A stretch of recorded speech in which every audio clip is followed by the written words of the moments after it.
Well, welcome back, everyone. We have Lindsey Gallagher here, our Johnny Appleseed naturalist, and we're going to be talking about how snakes survive the winter. So welcome, Lindsey. Good morning, Chris. Well, it's no surprise that winter is a tough time for animals, particularly with these last couple weeks being pretty tough on us. And we often wonder how wildlife can survive without sweaters, slippers, and space heaters, right? But nature has a plan, and each plant and animal have specific strategies that they use to survive the conditions that they face in the winter. Some animals, particularly birds and butterflies, they will move out or migrate to look for better resources or more favorable environmental conditions. Some animals, like Ohio's white-tailed deer, are able to adapt, and they actually tough it out during the winter snow and ice. And then other animals, like this guy, they just say nope, and they opt out of winter entirely by entering a period of dormancy or inactivity. So this guy that I have with me here today, this is a gray rat snake, and he is one of our ambassador animals at the Park District. This is an example of a snake that is native to Ohio and here to Allen County. So they live here with us, and they experience the same weather as we do. Now, you know that snakes are reptiles, so that means they are vertebrate animals, and they have dry, scaly skin. You can kind of see those scales there. That's what makes them a reptile. But we also classify snakes as ectotherms. That means that they are regulating their internal body temperature using the external environment. So unlike you and I, other mammals and birds who are able to generate heat and regulate our body temperature with a metabolism, we keep it in a really small range. Snakes, reptiles, amphibians, they're ectotherms. They have to move around their environment to either warmer or cooler areas to regulate that body temperature throughout the day. Now, outside in winter, the temperatures are very cold.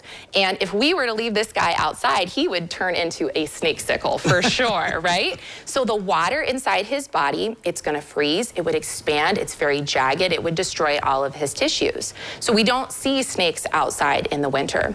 Rather, they have found a place to den, and they are literally waiting out the winter. And they do this in a state called brumation. Now, brumation is a period of extended dormancy or inactivity that both reptiles and amphibians will go into, and it's very similar to hibernation. It even sounds the same, right? And hibernation is experienced exclusively by endotherms, so mammals and one notable bird species.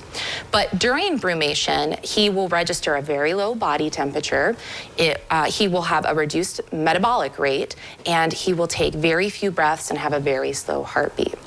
Now, contrary to popular belief, brumation and hibernation both are different than sleeping. Sleeping is more a change in your brain activity, your brain waves, than it is with metabolism, even though it's very common for us to refer to these periods as a long winter's nap. And it's interesting because research in some mammals have noted that perhaps as animals emerge from hibernation, they actually need sleep because their brain waves during that period exhibited wakefulness. So in the fall, as daylight hours are decreasing and the temperatures are getting cooler, this guy starts to find a place to den, most often underground in an abandoned burrow. You think like a groundhog or a chipmunk burrow, and he's going to stop eating. Now, this is really cool, but a little bit kind of gross here. Because their body temperature is environmentally regulated, their digestion is at a specific threshold, and they have to be a certain temperature in order to digest food. So all while they're brumating, they're not eating. And it's important to not take a meal before they enter brumation, because if they take a meal and their body is not at the appropriate temperature to digest it, the meal could actually decompose inside their stomach before it's able to be fully digested. It's a specific case, but it's very cool, right? And then in the spring, as the ground begins to warm, these guys will come back up and begin that cycle all over again. No worse for wear than any of us in the spring. All right, so after brumation, look out. They're starving. They're starving. It's like me when I wake up. They're interested in other things too. All right, well, Lindsey Gallagher, thank you so much for joining us today, and as we learn all about what snakes do to survive the winter. So thanks for joining us. Thank you, Chris. All right, well, don't go away. We have more when we return.